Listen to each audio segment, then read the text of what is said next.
कहानी शुरू होती है तकाकी और अकारी से, जो बचपन के बहुत अच्छे दोस्त होते हैं। दोनों एक दूसरे के साथ वक्त बिताते हैं।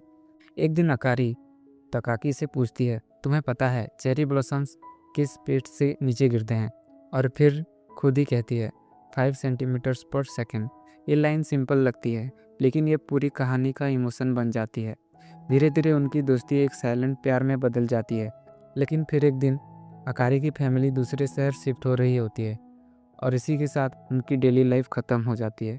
90s का टाइम था, ना इंटरनेट ना व्हाट्सएप, बस एक ही कनेक्शन था, लेटर्स। दोनों एक दूसरे को लेटर्स लिखते थे। हर लेटर्स में उनकी फीलिंग्स होती थी, उनके दिन का हर छोटा मोमेंट और उनकी यादें। लेकिन जितना वो लिखते थे उतनी ही उनके बीच की डिस्टेंस फील होती थी। फिर एक दिन तकाकी को पता चलता है कि वो भी जल्दी ही और दूर शिफ्ट होने वाला है, और उस मोमेंट पर उसे रियलाइज़ होता है कि अगर अब वो अकारी से नहीं मिला तो शायद कभी नहीं मिल पाएगा। इसलिए वो डिसाइड करता है कि वो अकारी से मिलने जाएगा।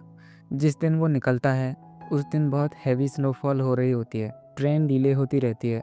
हर स्टेशन पर उसका वेट बढ़ता जाता है। लोग चिढ़ रहे होते हैं, टाइम निकल रहा होता है।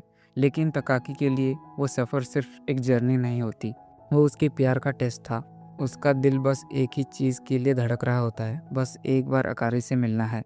काफ़ी लेट होने के बाद रात में फाइनली वो अकारी के पास पहुंच जाता है, और जब दोनों मिलते हैं, ना कोई ड्रामेटिक म्यूज़िक ना कोई फिल्मी डायलॉग, बस एक साइलेंस जो उनके बीच सब कुछ कह देता है। वो दोनों साथ बैठते हैं, बात करते हैं और उस रात को एक दूसरे के साथ जीते हैं। और फिर वो एक दूसरे को किस करते हैं। लेकिन सुबह होते ही रियलिटी वापस आ जाती है। तकाकी को वापस जाना पड़ता है ट्रेन के साथ। वो मोमेंट भी उनसे दूर चला जाता है, और उस दिन के बाद उनका कनेक्शन धीरे धीरे ख़त्म हो जाता है। अब कहानी शिफ्ट होती है कनाए पर, जो तकाकी के साथ स्कूल में पढ़ती है। वो तकाकी को रोज़ देखती है, उसके साथ टाइम स्पेंड करती है और धीरे धीरे उससे प्यार करने लगती है। लेकिन तकाकी अब भी अपने पास्ट में जी रहा होता है। वो फिज़िकली कनाए के पास होता है, लेकिन इमोशनली अकारी के पास। कनाए कई बार ट्राई करती है अपनी फीलिंग्स कन्फेस करने के लिए। वो परफेक्ट मोमेंट ढूंढती है, लेकिन हर बार रुक जाती है, क्योंकि वो समझ जाती है कि तकाकी का दिल कभी उसका नहीं हो सकता। वो फाइनली रियलाइज़ करती है कि कुछ प्यार सिर्फ फील करने के लिए होते हैं, कभी बोले नहीं जाते, और वो अपनी फीलिंग्स को बिना कहे छोड़ देती है। कुछ साल बाद हम देखते हैं एडल्ट तकाकी को। वो एक नॉर्मल जॉब कर रहा है, ज़िंदगी चल रही होती है, लेकिन अंदर से वो अब भी खाली है।